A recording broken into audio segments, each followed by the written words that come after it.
Peuple du Wolof, Gabonaises, Gabonais, mes chers compatriotes.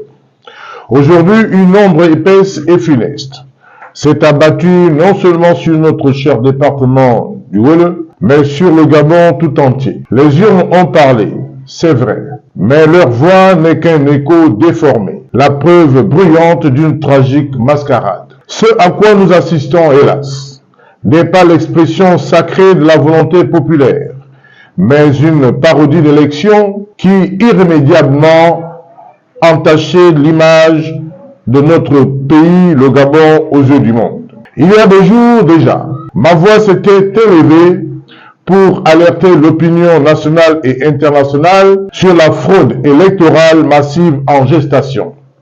Aujourd'hui, les faits sont là, implacables. Les résultats provisoires ne sont qu'un miroir brisé qui ne reflète en rien le vote réel de nos compatriotes. Ce scrutin n'est pas une simple erreur, c'est une imposture orchestrée. Comment oser parler de neutralité et d'équité quand, dès juin 2025, les membres des bureaux de vote étaient désignés sans la moindre nuance et provenaient exclusivement des rangs d'un seul parti politique, l'UDB. La partialité n'a pas été tolérée. Elle fut érigée en système. Pire encore, dans certains bureaux comme en Kumbabo, les équipes n'étaient composées que les membres d'une seule et même famille, celle d'un candidat. Mais le plus vil, le plus ignoble, est la corruption qui a souillé ce processus. Le cœur de notre démocratie a été mis aux enchères. Pendant toute la nuit précédant le vote, les espèces sonnantes et trébuchantes ont été abondamment versées, transformant l'acte citoyen le plus fondamental en une simple transaction déshonorante. C'est le fléau de l'achat de conscience, l'arme la plus insidieuse de la tyrannie. Des bulletins de vote ont été payés comptant. Des âmes ont été trompées contre des liasses de billets. Ce scrutin est un rendez-vous manqué avec la transparence, la sincérité et la crédibilité.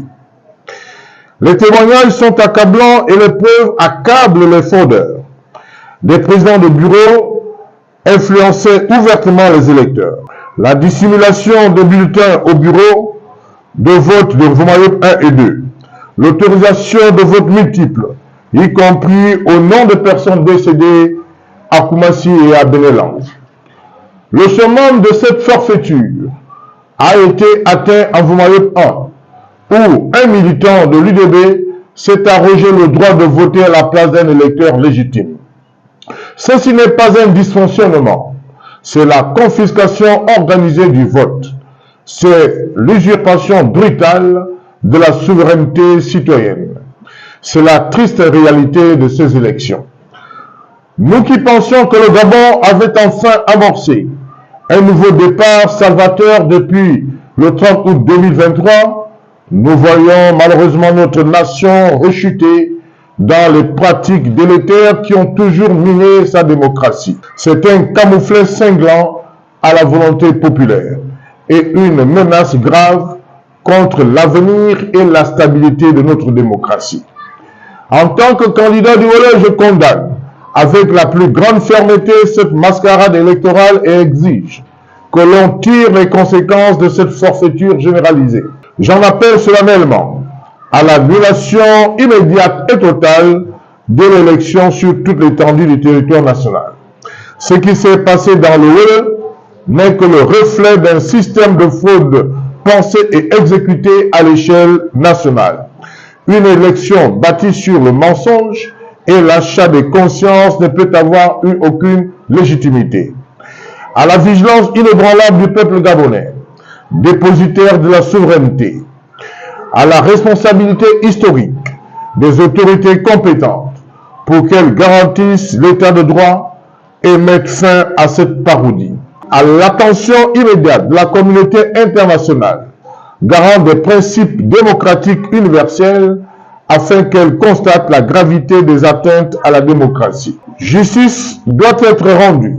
Le choix souverain des citoyens doit être respecté Le combat pour la vérité des urnes, pour une démocratie véritable, ne fait que commencer. Je vous remercie.